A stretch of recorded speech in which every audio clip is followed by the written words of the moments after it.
Hey, what is up guys? I'm KBHD here, and this is the LG G Flex, quite possibly the most interesting phone in the world right now. So a video of this phone kind of went semi-viral last week from one of LG's official YouTube channels of this phone about its self-healing and durability. And ever since then, that's what people seem to want to know about when they hear the name LG G Flex. So that's what this video is for, testing the self-healing of this crazy, ridiculous-looking new device. Now there are two aspects to the self-healing of this phone. One, the backing and actual fancy material choices, and two, the actual curved design, or flex. We'll get to that in a second. But for the backing material, in their video, they scratch the phone up and down on the back next to a regular backing. Then after 2 minutes of sitting, the G Flex actually completely heals, almost, while the regular phone is of course still scratched. Now, the back of this phone is actually really smooth to the touch, very glossy like the Galaxy S4, so it's easy to tell when you've scratched it because you can run your finger over the scratch and feel it. They have a bronze brush rubbing up and down the back of the phone with super even strokes. I'm not convinced that that translates into a real-life scenario unless you walk around with a Brillo pad or steel wool in your pockets. So I decided to do a full test of my own, the way I see a self-healing phone to be applicable, against your keys, because that's all I can think of that you'd put in the same pocket or bag as your phone. So it started off pretty smooth. I gave it a few clanks and scratches with the key to get it legitimately scuffed up and simulate being in the same pocket.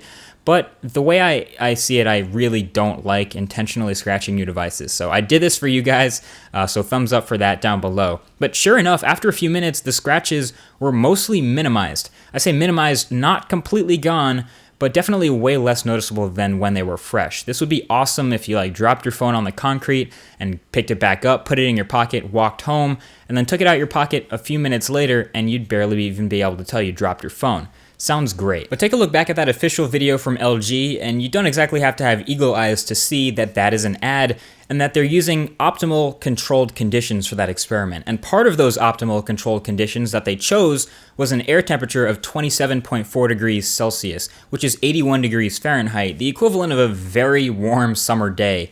I don't have those conditions where I am right now. I'm by New York City. It's cold, it's windy, it's maybe 55 degrees Fahrenheit or 13 degrees Celsius on a nice day out here. So I decided to try to simulate some of the heat to heal it by actually rubbing against the scratches really fast for a bit. Now, as crazy as you may look, trying to warm up your phone by clutching it to your body or rubbing it really fast or playing some intensive games, as long as you're not microwaving it, you can actually accelerate the healing process a little bit by warming up the device, and that's a pretty neat trick. Now finally, I took a knife and took a deep scratch clean across the back of the device, right under the LTEA logo, and tried a few things to warm up the device and heal it, and it's been a few hours since then, but the knife scratch isn't completely gone. In fact, it's still, it's about halfway gone, barely noticeable now, and that's still way better than any other traditional phone material, but it does take a while to heal. That's still impressive though.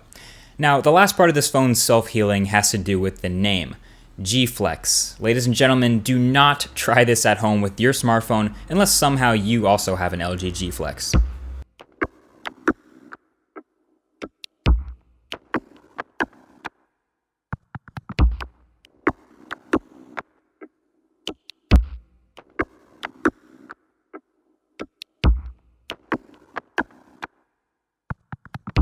So basically, this phone can completely go flat from its curve, and it's not damaged at all. Internally, I have no idea what's going on here. It has a 3,500 milliamp hour battery, that's huge. It has a 6-inch display, that's also huge.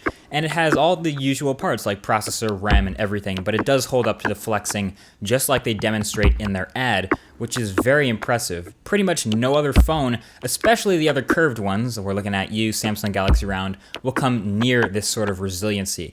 So in the end, these two curved devices out right now that are the most popular are named quite perfectly. The Samsung Galaxy Round is just that. It's rounded. And the LG G Flex, well, it actually flexes, and that's pretty impressive. Anyway, be sure to subscribe today first to catch the full review of the G Flex, plus much more tech on the way. You probably saw the PS4 stuff that I'm going through right now. Thank you for watching, and I'll talk to you guys in the next video. Peace.